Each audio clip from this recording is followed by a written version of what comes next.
Aujourd'hui, je t'apprends à miner du cubique avec tes GPU, avec tes cartes graphiques. C'est parti!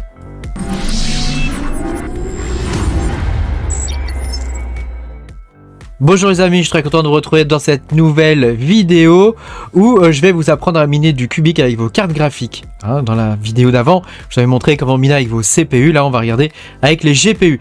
Pense à mettre un petit pouce bleu et puis à t'abonner à la chaîne si tu n'es pas abonné. Je te rappelle que tu peux me soutenir en cliquant sur le bouton rejoindre sous la vidéo par là. Tu pourras avoir mes vidéos en avance. Alors, on va pouvoir commencer. Donc, l'idée de cette vidéo, c'est que je t'explique comment on mine du cubique avec tes cartes graphiques. Sachant que ça tient quand même un peu de la magie noire, ce truc, parce qu'il y en a chez qui ça fonctionne, d'autres chez qui ça ne fonctionne pas.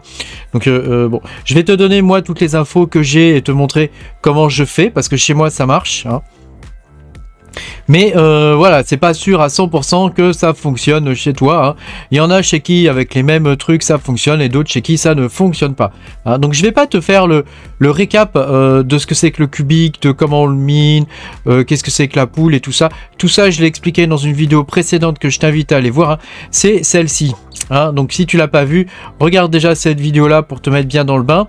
Et puis derrière, donc là je t'y apprends à miner avec comment dire, avec des processeurs, des CPU, et ça rapporte pas mal ça rapportait pas mal avec les CPU.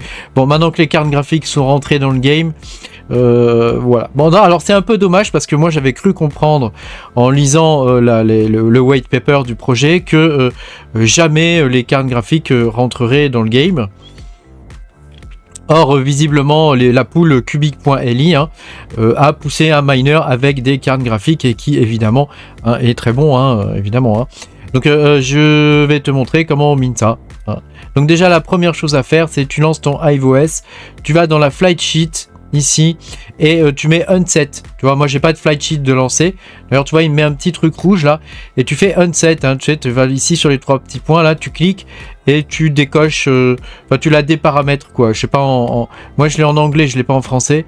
Mais tu fais unset en anglais, déparamétrer ou retirer. Voilà. Donc une fois que tu as fait ça, on va se connecter à la console. Donc tu cliques sur le petit truc ici là, toc. Ici et tu cliques sur ça, voilà. Et donc là tu fais user, mot de passe 1. Voilà, donc là on est bon. Donc par contre moi je vais prendre voilà, je vais prendre ça moi parce que c'est la même chose. Mais voilà, c'est plus facile pour les copier-coller et tout ça. Ça sera plus simple. Donc tu vois, on arrive comme ça. Donc alors la première chose à faire, c'est de faire de remettre à zéro ton HiveOS, parce que si tu le fais pas, tu vas avoir des soucis. Donc la première chose à faire, c'est de le remettre à zéro. Donc j'ai toute la liste des commandes qui est ici, toute la liste des commandes. Donc tu vois, tu fais hive replace comme ça, tirer liste. Alors c'est quelqu'un sur notre Discord qui a partagé sa méthode. Moi j'ai testé sa méthode, ça a fonctionné. Donc je vous la partage à mon tour. Mais voilà, le crédit c'est lui. Donc tu fais hive replace list comme ça. Donc il va te montrer toute la liste. Donc moi je vais taper 1 par exemple pour installer le 1. Donc toi tu tapes 1 aussi. Et donc ici après tu tapes yes. Voilà. Et donc là il va installer HiveOS. Donc si tu es sur une clé USB, tu vas misérer, je te le dis tout de suite. Si tu es sur un SSD comme moi, ça devrait bien se passer. Mais voilà, donc là on est en train de réinstaller totalement HiveOS. Il va wipe le disque, il va tout dégager sur le drive, et il va réinstaller une version de HiveOS stable. Donc chez nous ça sera la 0.6-22. Donc voilà, ce sera celle-ci qu'on va installer. Donc là, pendant que ça se fait, je vais t'expliquer 2-3 trucs au niveau du wallet et tout ça. Donc le wallet, tu dois le créer. Attends, je vais te montrer ça. Moi, je l'ai dans mes favoris. Toc toc, cubique wallet. Donc le wallet, tu dois le créer ici. Donc moi, je l'ai déjà créé. Donc là, tu vois, j'en ai 200 millions pour l'instant. Donc c'est plutôt cool. Voilà. Après, ici, tu vas te donner ton adresse. Cette adresse-là, tu dois la copier. Ici, tu vois, copier, voilà, et tu vas la coller dans le Cubic Portal. Alors, Cubic Portal, si vraiment tu comprends pas ce que je suis en train de t'expliquer là, va voir ma précédente vidéo. Cubic Portal, ici, tu devras avoir ton token, et dans Settings, tu colles ton adresse. Voilà, et donc dans Payout, tu verras tous tes payouts, sachant que moi, avec les processeurs, j'ai fait des semaines à 400 $ quand même, avec mes 8 CPU, donc c'est quand même très très intéressant. Autre chose que je voudrais te signaler, le miner il trigger pas mal au niveau des antivirus. Donc moi tu sais, comme tu sais, je me suis fait récemment hack, hein, donc je te déconseille fortement de miner avec ton ordinateur principal comme je l'ai fait moi, hein. J'ai miné comme un crétin avec mon ordinateur principal, je te déconseille fortement de le faire, hein. D'ailleurs tu vois là je l'ai viré, hein, je mine avec du XDAG dessus, hein, mais je ne mine plus avec mon ordinateur principal. Autre chose, hein, pendant que ça s'installe là, que je voulais te montrer, alors je ne sais pas si ça vient de cubic.li, hein, mon hack, hein, mais la prudence est de mise. Voilà, je voudrais te montrer ça, hein. Ça c'est les résultats de mes processeurs et de mes GPU, hein. Oui, un dernier truc quand même que je dois te dire, pardon, hein, c'est un peu confus, mais il y a pas mal d'informations à donner. Un dernier truc que je dois te dire, c'est tu dois régénérer un token ici, hein, et tu dois aussi refaire un subscribe en bas. Donc d'abord tu fais le subscribe et ensuite tu régénères un token. Normalement ça change rien, mais voilà, je te conseille de le refaire parce que apparemment il y a des histoires de poules qui sont différentes entre les poules CPU et GPU, et donc voilà, si tu veux miner avec des poules GPU, je te conseille de faire comme je t'ai dit, parce que moi c'est ce que j'ai fait et ça a fonctionné. Donc tu verras ensuite tous tes workers apparaître, hein. Donc là tu vois, on voit mes workers CPU, hein, donc c'est à partir du 3 jusqu'au 11. Et comme tu peux le voir, bah, ils n'ont pas miné beaucoup de trucs, hein, comparé à mon worker ici GPU, hein, qui a déjà 19 solutions, alors que je l'ai lancé il y a quand même pas très longtemps, quoi, hein. J'ai lancé hier je crois, donc ça rapporte pas mal je pense de miner avec les processeurs dessus, hein. Donc je te conseille vraiment, si tu mines avec tes GPU, voilà, peut-être d'arrêter tes CPU, je ne sais pas. Je ne sais pas, moi j'ai mis mes CPU, ils sont sur le XDAG, hein, tu vois, si je vais sur XDAG, ici, tu vois, attends, je vais te montrer, voilà, c'est dans Mining, toc, j'ai mon adresse d'enregistrer, tu vois, voilà, tu vois, je l'ai relancé là il n'y a pas très longtemps, hein, tu vois, au niveau du XDAG, et tu vois, bah, j'ai un hash rate de, donc là il marque 70, mais en vrai j'ai plus, hein, c'est parce que je viens de relancer, normalement j'ai 120, hein, et donc quand tu vas dans Mining Calculator ici, tu tapes 120, ça te rapporte 953 coins par jour, hein, et en nombre de coins par jour, tu vois, tu fais 953 que multiplie 0,13, hein, donc ça fait quand même 123, non c'est pas possible, ça fait 12 balles, ça fait 12 balles, j'ai oublié un 0 dans le tas là, voilà, donc tu vois c'est quand même pas mal, le XDAG rapporte bien, hein, mine de rien, hein. Voilà, donc on va laisser l'installation se terminer, hein. Là, oh, il est à 83%, je te garde, hein, pour les derniers pourcentages, hein.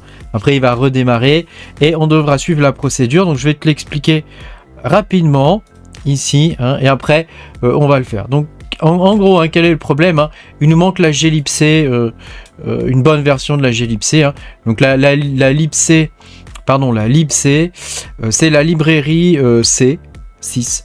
Voilà, donc le C c'est un langage, hein, donc c'est la librairie qui correspond au langage du C, et c'est la version 6. Il nous manque cette librairie là, qui est pas dans une bonne version, hein. Donc la première chose qu'on fait, c'est on va faire ça, cette commande là, hein, echo truc muche, donc ça va nous permettre de récupérer la source où on va pouvoir récupérer le truc. Ensuite on fait un apt update, hein, donc ça te permet de mettre à jour ton repository local, hein, et puis ensuite tu fais un apt install libc.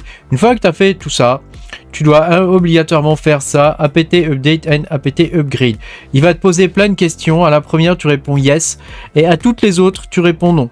Donc tu fais entrer, tu fais le truc par défaut, tu fais entrer, mais à la première tu réponds yes, comme ça il va pas te demander pour chaque service, hein, ce que tu veux faire. Ensuite on va créer un répertoire ici, make dir, créer un répertoire, cd, donc change directory cubic, et ensuite wget, donc webget, quoi, un truc comme ça, hein, webget, voilà, et donc ça te permet de récupérer le fichier d'archive, hein, donc qui est un fichier tar.gz.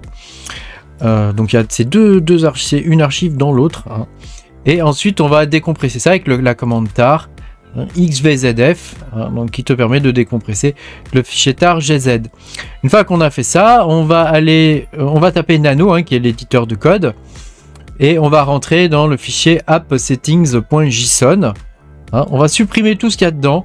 Hein. Donc tu utilises la touche Supr hein, ou tu te débrouilles pour tout dégager.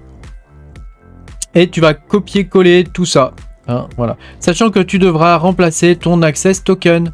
Ici, hein, ton Access Token que tu trouves... attends, je te remonte. Que tu trouves... Ici, ton Access Token, tu l'as là, un Show Token. Ici, hein, tu l'as là, donc c'est ça que tu dois copier-coller dedans. Sinon, tu vas miner pour moi, ça serait dommage quand même. Hein, et puis, voilà. Donc là, normalement, tu as tout ce qu'il faut. Donc, il y a le use AVX2 false, hein, parce que ton processeur ne le supporte pas, peut-être. Si ton processeur le supporte, tu peux enlever cette ligne. Pour savoir si ton processeur le supporte, tu fais cat /pros /CPU info de mémoire. Hein. Voilà, payout ID, donc tout ça tu le laisses et après tu copies tout ça. Voilà, tu fais bien attention aux virgules et tout ça. Voilà, et à la dernière ligne, il ne doit pas y avoir de virgule. Voilà, une fois que tu as copié tout ça, on est bon. Tu fais CTRL S pour CTRL save et CTRL X pour CTRL quitter. Hein. Et après, tu lances la commande screen.client. Donc tu vois, j'ai déjà un rig qui tourne avec ça. On va lancer les commandes ensemble. J'ai déjà un rig qui tourne avec ça. Hop, ici. Tu vois, je te fais screen -R. Tu vois, hop, voilà. Et il est ici. Hop, toc, tu vois. Donc là, moi, avec mon rig, je mine pour 5717 ITS.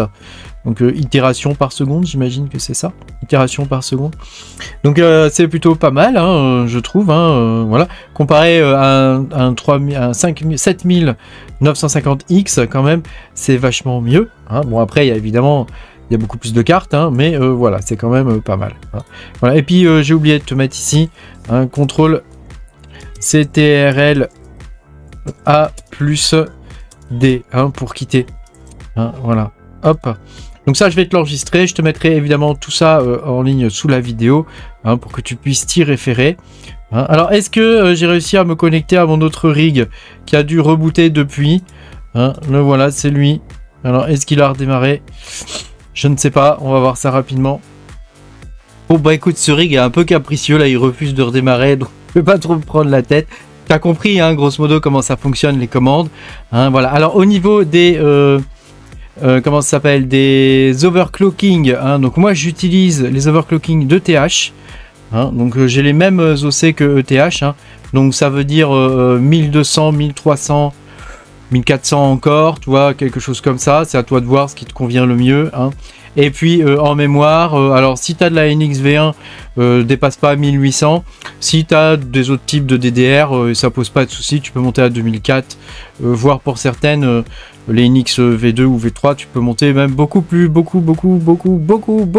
haut. Hein. Donc tu vois, ça, c'est pas très compliqué à miner. Faut juste comprendre un peu le principe. Hein. Voilà, je t'invite aussi à regarder ma vidéo sur la partie CPU. Hein. Est-ce que ça vaut le coup de miner encore avec les CPU ou pas? Bah, j'en sais rien. Est-ce que c'est intéressant ou pas? Je ne sais pas. Moi, personnellement, je mine du XDAG depuis maintenant à peu près une semaine environ. Hein. Mais voilà, est-ce que c'est intéressant de continuer de miner avec les CPU? Je ne sais pas. Peut-être que sur d'autres pools, ils n'ont pas encore les GPU et donc peut-être que c'est intéressant de miner avec les CPU. C'est à voir, hein, c'est à voir. Hein. Merci beaucoup d'avoir regardé cette vidéo. Pense à mettre un petit pouce bleu et puis à t'abonner à la chaîne si t'es pas abonné. Puis moi je te dis à bientôt hein, pour de nouvelles aventures. Salut!